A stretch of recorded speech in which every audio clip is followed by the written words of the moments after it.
नमस्कार मेरे प्यारे साथियों, डेली करंट अफेयर्स की क्लास में आप सभी का स्वागत है। डेली करंट अफेयर्स में आपको 10 क्वेश्चन करंट अफेयर्स के कराएंगे जो आपकी प्रत्येक प्रतियोगी परीक्षा के लिए अति महत्वपूर्ण है। ये 10 करंट अफेयर्स की क्लास डेली कराई जाती है और रिकॉर्डेड क्लास जो आपको उपलब्ध होगी। ये क्लास आपको हमारे यूट्यूब चैनल @GS की पाठशाला 733 के इसी यूट्यूब चैनल पर कराई जाती है रोजाना, ठीक है, सुबह 6 से 7 बजे के बीच, जिसमें 10 क्वेश्चन हम करंट अफेयर्स के कराते हैं और उनसे संबंधित जो भी क्वेश्चन बन सकते हैं वो भी इसी क्लास में डिस्कस करते हैं, ठीक है। और भी इस यूट्यूब चैनल पर क्लासें कराई जा रही हैं तो आप उन क्लासों को अवश्य लें। इस यूट्यूब चैनल पर बुकैब की क्लास भी कराई जाती है, जो बुकैब की क्लास है जिसमें हम 50 मीनिंग कराते हैं और जो मीनिंग है वो SSC MTS CHL और CGL लेवल तक की बुकैब जो हम इसमें कंप्लीट कराएंगे। बस आप लोग हमसे जुड़े रहें और सपोर्ट करते रहें।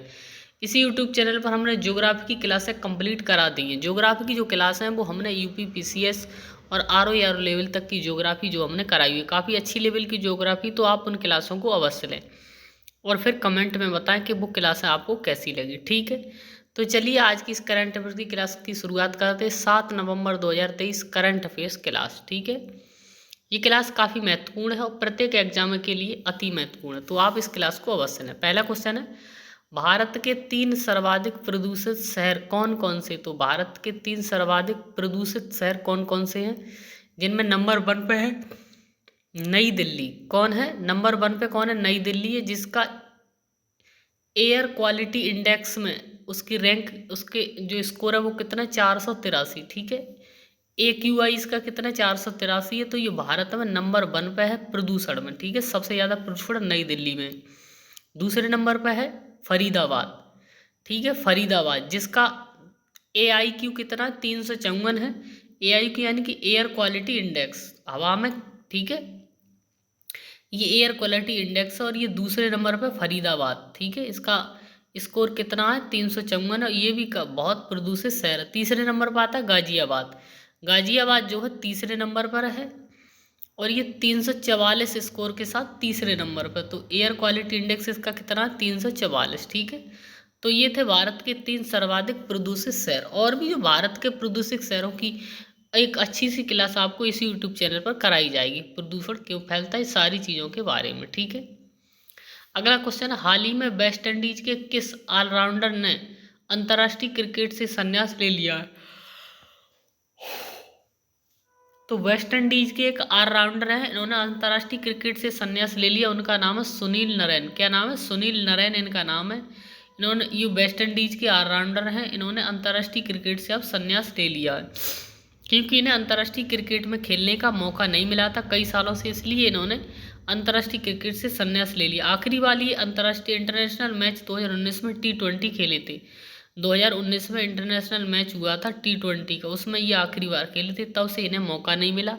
तो इन वजहों से इन्होंने क्या है, इस अंतर्राष्ट्रीय क्रिकेट संन्यास ले लिया सुनील नारायण ने, ठीक है। ये IPL में भी खेलते हैं, ठीक है, खरीदे जाते फिर IPL में खेलते हैं। अगला क्वेश्चन है, हाल ही में श्रीलंका के किस बल्लेबाज को टाइम्ड आउट करार दिया गया। तो श्रीलंका के एक बल्लेबाज हैं जिन्हें टाइम्ड आउट करार दिया गया, उनका नाम है एंजेला मैथ्यू। क्या नाम है? एंजेला मैथ्यू इनका नाम है और इन्हें टाइम्ड आउट करार दिया गया, मतलब टाइम से ना पहुंचने के कारण इन्हें आउट दे दिया गया, ठीक है। एंजेला मैथ्यू बिना बॉल खेले और बिना मैदान पर पहुंचे ये आउट हो गई। एंजेला मैथ्यू जो 50वें ओवर में सदा नीरा के आउट होने पर उनके स्थान पर खेलने वाले जाने थे उनके बाद, ठीक है। 25वें ओवर में, 25वें ओवर में सदा नीरा जो खिलाड़ी थे श्रीलंका के, उनके बाद ये खेलने जाने वाले थे। उससे पहले इनके हेलमेट में कुछ दिक्कत आ गई तो ये थोड़ा लेट हो गए, इसकी वजह से अंपायर ने इन्हें टाइम्ड आउट करार दिया, ठीक है। टाइम ज़्यादा हो गया, इसकी वजह से इन्हें आउट करार दिया। समय पर क्रीज पर न पहुंचने के कारण इन्हें जो आउट करार दे दिया गया। विश्व में ये पहले खिलाड़ी बने इस तरह के जो आउट हुए टाइम्ड आउट में, ठीक है। वैसे क्या है, 3 मिनट के भीतर नए बल्लेबाज को गेंद का सामना करने के लिए तैयार रहना चाहिए, वहां पर पहुंच जाना चाहिए। लेकिन इस बार क्या है, 2 मिनट का समय दिया गया था। इस बार वर्ल्ड कप में कितने? 2 मिनट का, लेकिन 2 मिनट के बाद 2 मिनट तक ये नहीं पहुंचे, इसलिए इन्हें टाइम्ड आउट करा दिया गया। ये मुकाबला जो भारत वो बांग्लादेश और श्रीलंका के बीच हो रहा था, जिसमें श्रीलंका खेल रही थी और इसका आयोजन कहाँ चल रहा था? नई दिल्ली में। आयोजन कहाँ हो रहा था? नई दिल्ली में। तो ये पहले बल्लेबाज बन गए हैं, टाइम्ड आउट होने वाले। अगला क्वेश्चन है, हाल ही में सैयद मुश्ताक अली ट्रॉफी के फाइनल में शतक जड़ने वाले खिलाड़ी कौन बने? तो सैयद मुश्ताक अली ट्रॉफी के फाइनल में शतक जड़ने वाले खिलाड़ी बने अनमोल प्रीत सिंह। कौन बने? अनमोल प्रीत सिंह बने, जो पंजाब के हैं और ये पंजाब की तरफ से खेल रहे थे। इनकी 25 साल की उम्र है। पंजाब और बड़ौदा के बीच मैच चल रहा था, जिसमें पंजाब की तरफ से अनमोल प्रीत ने शतक लगाया। ठीक है, अनमोल प्रीत ने 10 चौके 6 छक्के के साथ कुल 113 रन बनाए 61 गेंदों में। 61 गेंदों में कुल 113 रन बनाए, 10 चौके 6 छक्के के साथ अनमोल प्रीत ने। ठीक है, अगला क्वेश्चन है, हाल ही में change maker of the year का पुरस्कार किस बैंक को दिया गया है? तो change maker of the year का पुरस्कार किसे मिला? आरबीआई को। ठीक है, RBI reserve bank of India को दिया गया है। रिजर्व बैंक ऑफ इंडिया जो भारत का बैंकों का बैंक है, इसे बैंकों का बैंक भी कहते हैं। मतलब सारे बैंक जो हैं भारत में इसी के अंडर काम करते हैं, तो इसे बैंकों का बैंक भी कहते हैं। बात कर आरबीआई की, तो आरबीआई की स्थापना कब हुई? 1935 में। आरबीआई का हेडक्वार्टर मुंबई में। आरबीआई के वर्तमान गवर्नर शक्तिकांत दास और ये 25वें नंबर के हैं। आरबीआई को जो change maker of the year का पुरस्कार दिया गया वो किस काम के लिए दिया गया? देश की वित्तीय स्थिरता बनाए रखने के लिए, देश की वित्तीय स्थिरता बनाए रखने के लिए आरबीआई को ये पुरस्कार दिया गया और आरबीआई के गवर्नर शक्तिकांत ने इस पुरस्कार को ग्रहण किया। ठीक है, अगला क्वेश्चन है, हाल ही में आवास और शहरी मामलों का मंत्रालय कौन सी पहल प्रारंभ करेगा? तो आवास और शहरी मामलों का मंत्रालय एक पहल प्रारंभ करेगा। उस पहल का नाम है water for woman, woman for water. क्या नाम है? वाटर फॉर वुमन और वुमन फॉर वाटर। इस पहल का प्रारंभ करेगा। कौन करेगा? आवास और शहरी मामलों का मंत्रालय।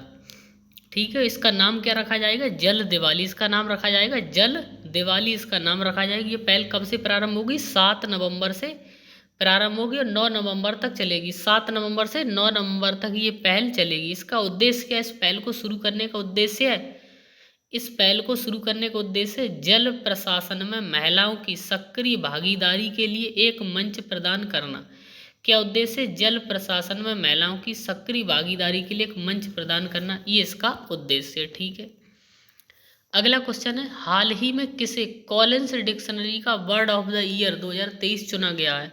तो कॉलिंस डिक्शनरी का वर्ड ऑफ द ईयर 2023 चुना गया है एआई को। एआई को वर्ड ऑफ द ईयर 2023 का चुना गया कॉलिंस डिक्शनरी का।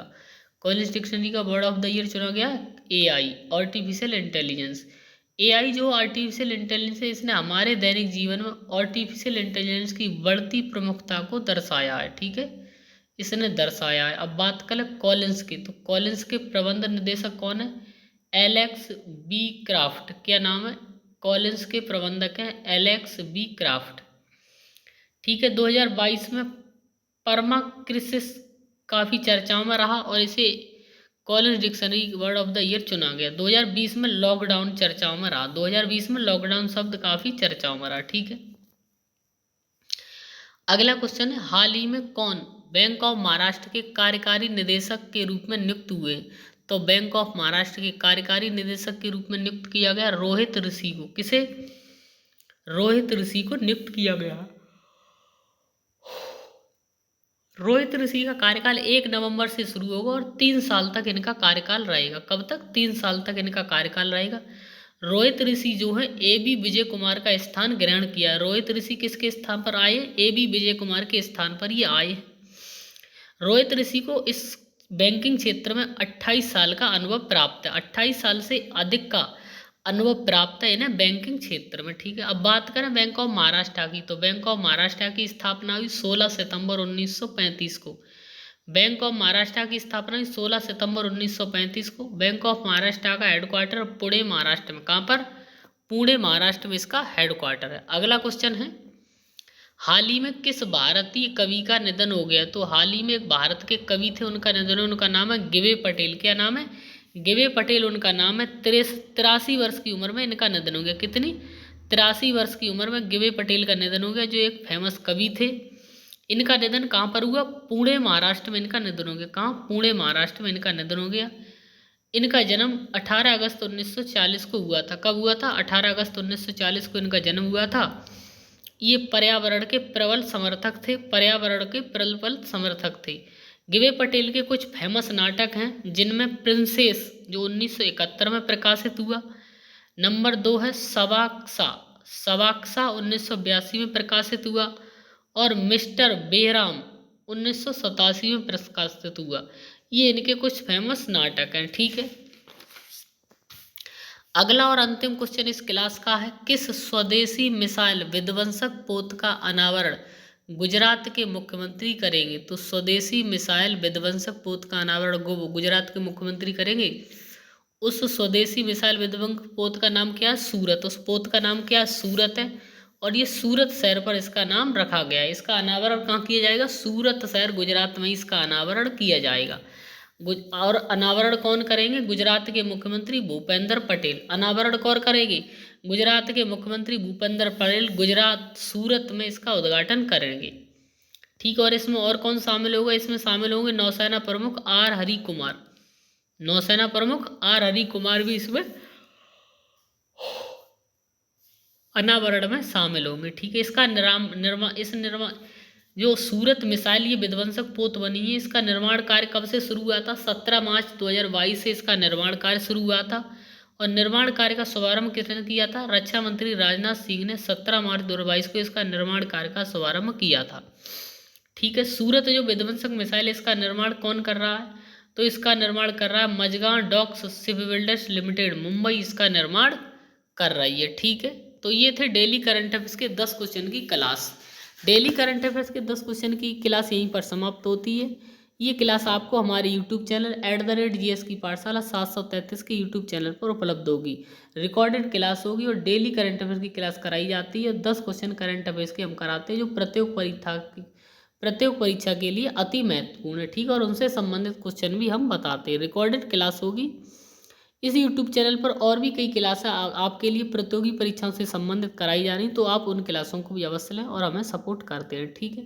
चलिए आज की इस क्लास को यहीं पर समाप्त करते हैं। अगर आपको ये वीडियो अच्छा लगा है और हेल्पफुल लगा है तो आप इस वीडियो को लाइक करें, चैनल को सब्सक्राइब करें, वीडियो को ज़्यादा से ज़्यादा शेयर करें। धन्यवाद।